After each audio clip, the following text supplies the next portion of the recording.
네, 안녕하세요. 오늘은 제가 협의이혼 하지 마세요. 합의서 함부로 쓰지 마세요. 라는 제목으로 여러분을 초대했는데요.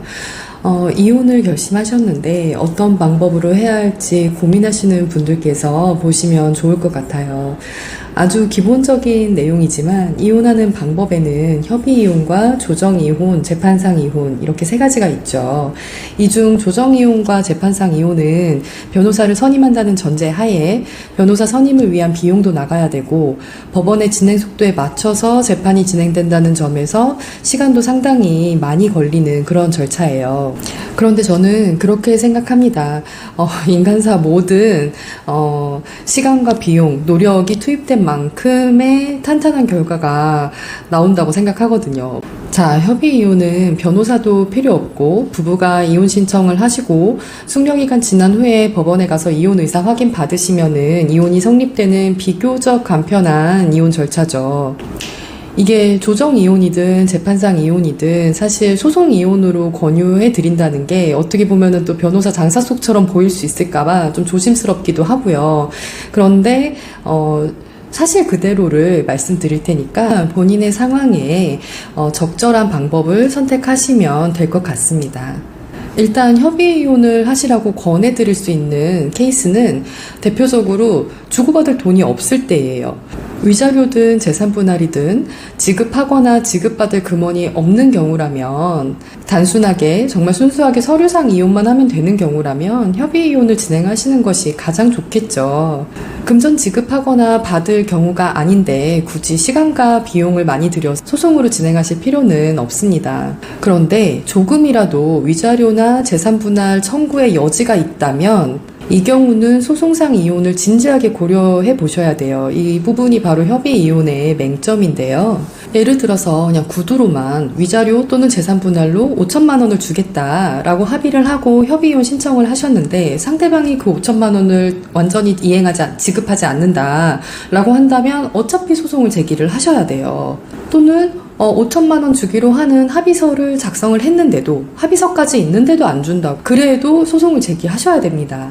이게 합의서를 쓰면 되지 않을까라고 생각하실 수도 있는데 협의이혼 하시면서 당사자 간에 사적으로 작성하신 합의서는 사실 법적으로 완전한 집행력이라든지 이런 효력이 발생하지 않기 때문에 사적 합의서가 있더라도 상대방이 이행하지 않으면 결국에는 소송을 통해서 금전을 지급받으셔야 되는 거거든요. 그리고 사실 제가 지금 드리는 말씀은 꼭 돈을 받는 입장에서 소송을 하는 게 좋다라는 말씀이 아니고 오히려 내가 지급해야 될 수도 있는 입장이더라도 이게 협의이혼을 하고 나서 2년 이내에 위자료나 재산분할 청구를 할 수 있다라는 규정이 있기 때문에 내가 지급하는 입장이어도 추후에 별도로 또 소송이 들어올 여지를 남기지 않기 위해서는 적어도 조정이혼 방식으로라도 진행을 하셔서 추후 법적 분쟁의 소지를 남기지 않으시는 것이 좋을 것 같습니다. 물론 사적 합의서긴 하지만 그래도 적어도 상대방이 이거를 불이행하거나 불완전하게 이행을 하거나 이러진 않고 서로 잘 이행할 거다, 원만하게 절차를 마무리할 수 있다라는 신뢰가 바탕이 되어 있다면 굳이 소송 안 하셔도 되겠죠. 그런데 이 합의서를 작성하시는 것에 있어서도 사실 법적으로 좀 온전한 효력이 발생할 수 있는 적절한 문구로 작성하시는 것도 중요하기 때문에 합의서의 내용을 어떻게 작성하시는지에 대해서도 좀 법적 조언을 얻으시는 것을 권해드리고 싶어요. 솔직히 말씀드리면 이혼하는 상황에 처한 부부가 서로에 대해서 그렇게 깊은 신뢰가 남아있지 않는 경우가 대부분이다 보니, 그리고 감정적으로 좀 안 좋은 상태가 대부분이잖아요. 그래서 그냥 만연히 이렇게 합의했으면 되겠지, 협의 이혼하면 되겠지라고 생각하기보다는 좀 안전하게 법적 장치를 마련해 놓는 것이 오히려 더 경제적일 수 있다라는 생각을 합니다. 그리고 이 합의서 같은 경우도 저는 함부로 쓰시면 안 된다고 말씀을 드리고 싶어요. 그냥 이 당시에는 이혼에 관해서 협의할 당시에는 서로 조건에 대해서도 잘 협의가 됐고 의견 합치가 잘 이루어져서 우리 그냥 이렇게 원만하게 합의하면 되겠다라고 합의서를 작성을 하시는 경우가 있는데, 만약에 나중에라도 혹시 누군가가 마음이 바뀌거나 태도가 바뀌어서 또는 무슨 또 이제 법적 문제가 생겨서 소송을 진행하시는 경우에 이렇게 작성한 합의서가 발목을 잡는 경우가 많습니다.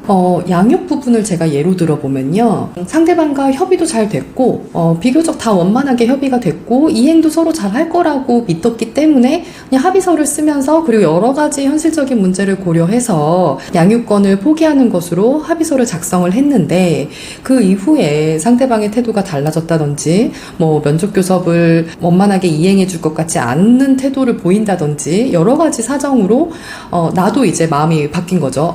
양육권을 양보하면 안 되겠다, 불안하다라는 그런 생각으로 소송을 진행하시는 경우에 그 소송상 이혼에서 다시 양육권을 주장을 하시더라도 양육권을 가져오기가 굉장히 어렵습니다. 법원은 적어도 성년이 된 부부가 서로 합의해서 자유로운 의사로 양육자를 누구로 하는지 이미 한번 정했으면 그 사적 합의를 거의 최우선으로 고려를 하거든요. 정말 반드시 그 합의 의사를 번복해야 할 정도로 중대한 사정 변경이 있었던 게 아니라면 거의 그 합의한 내용대로 인정하는 경향이 강합니다. 그렇기 때문에 합의를 하시더라도 합의서를 쓰시더라도 내가 이 합의한 내용을 더 이상 번복할 수 없다, 이 내용대로 확정이 되는 거다 라고 생각을 하시고 신중하게 합의를 하고 합의서를 작성을 하셔야 됩니다. 저는 협의이혼이 이렇게 서로 주고받을 금원이 전혀 없는 경우라든지 아니면 있더라도 서로가 이행에 대한 신뢰가 있고 원만하게 잘 이행해서 마무리될 수 있다라는 상황에 계신 분들이라면 협의이혼을 하시는 것을 적극 권해드리고 싶고요. 만약에 그렇지 않다면 적어도 조정이혼이라든지 이런 방식으로 진행을 하셔야 된다라고 생각을 해요. 물론 조정이혼도 상대방과 협의가 되어야지 조정이 성립하는 부분이거든요. 그렇지만 조정이 일단 성립이 돼서 조정조서가 나오면 그 조정조서 자체만으로 법적으로 완전한 효력이 발생할 수 있기 때문에 협의이혼보다는 훨씬 더 안전한 법적 장치를 마련해 놓는 것이라고 할 수 있습니다. 판결문도 물론이고요. 오늘은 제가 사실 소송을 진행하면서도 실제로 협의이혼 신청까지 하시고 합의서까지 작성을 하셨다가 다시 문제가 생겨서 오시는 경우들도 굉장히 많이 보다 보니까 이게 협의이혼을 해서 원만하게 정말 그 마무리가 완전히 다 잘 지어진다면 가장 좋은 이혼의 방법이겠지만 그렇지 않은 경우도 많이 발생하기 때문에 부부의 관계나 당사자들의 그런 처한 상황이나 성향이나 이런 것들을 충분히 고려하셔서 적절한 이혼의 방법으로 이혼을 진행하시는 것을 권해드립니다.